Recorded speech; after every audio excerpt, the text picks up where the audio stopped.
is up? It's Goose. And John. It's the Folklore Scrolls. Welcome back. Yeah, we've been gone for a week, and here we are again at the SCP Foundation. I'm happy they haven't found us yet, because, you know, we're the greatest hackers of all time.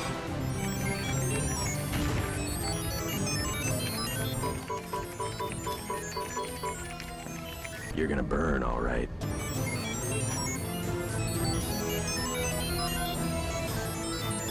You gotta get out of here, dude. But I've got nerves of steel. I'm not big into books. And we know how to, evade detection. Yeah, it's definitely not a public domain website. That's right. Nobody knows about this except for us. So we got one here today, and I found this one. I thought this was pretty crazy there, Goose. SCP-031.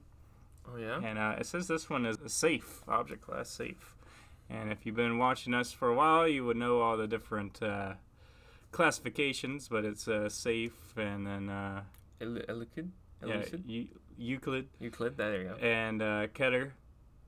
And that's, those basically, safe, and then Euclid, I believe, is like kind of like medium. Caution. Yeah, precaution, and then Keter is like basically world ending. As I see it, the safer something is, the weirder it is usually. Yeah. So.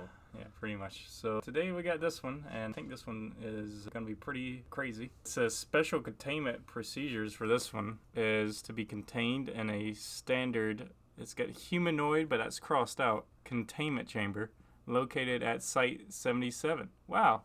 Usually they always have these blanked out, and you don't know where it is, but this is actually one, and we can follow a link there later. Maybe we will.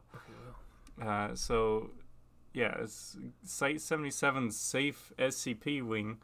Personnel interacting with the SCP-031 are not to view it directly and communicate with test subjects through an intercom system installed in each chamber. The containment chamber is to be cleaned once per week by a custodial staff wearing opaque goggles to mitigate 031's effect.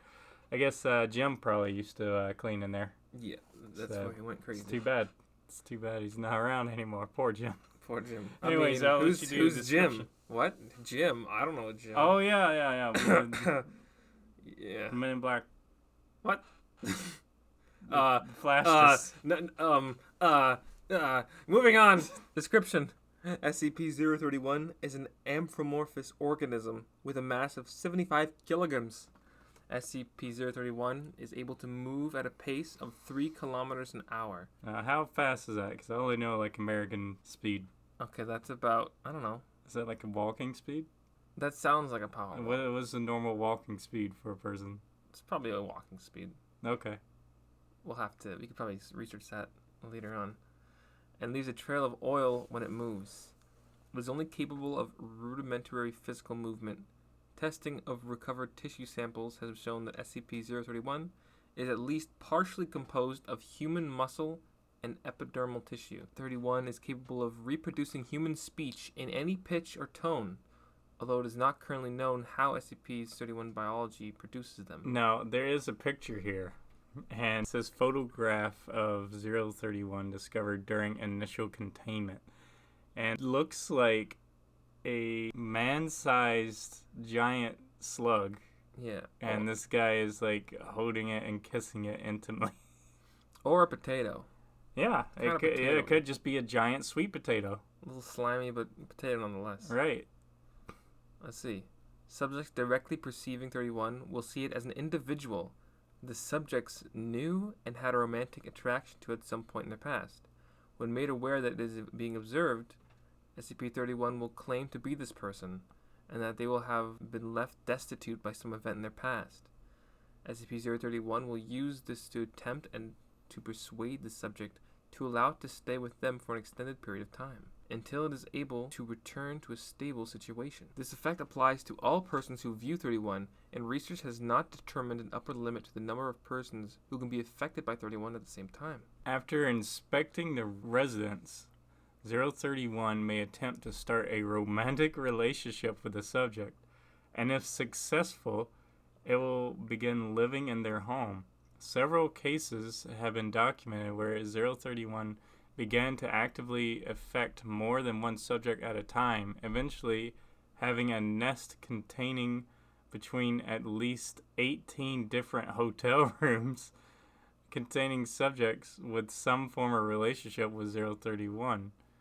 031 was recovered following a contradictory police records taken after a riot and redacted. Maybe it was Chicago. Chicago riots? Chicago riot, maybe. Maybe. Multiple subjects reported wildly contradictory views with 031's appearance, and initial civilian units were also affected. However, wide distribution of anesthetics and inhaled tranquilizers pacified all affected subjects. No, that word was amnesiacs. Amnesiacs. And PSI 7 was able to recover SCP-031 from the condemned hotel it had taken residence in. As of so it was November 16th, 1958. SCP-031 has been classified as safe. Research has determined that aromatic subjects are not affected by SCP-31. However, all these subjects will report SCP-031 as being a small, plump humanoid figure with specific features being obscured by dark smoke emanated around the entity in the shape of SCP-031's body. Further testing is required to explain this phenomenon. Further testing has shown that the perception of subjects affected by SCP-1937 is similarly affected.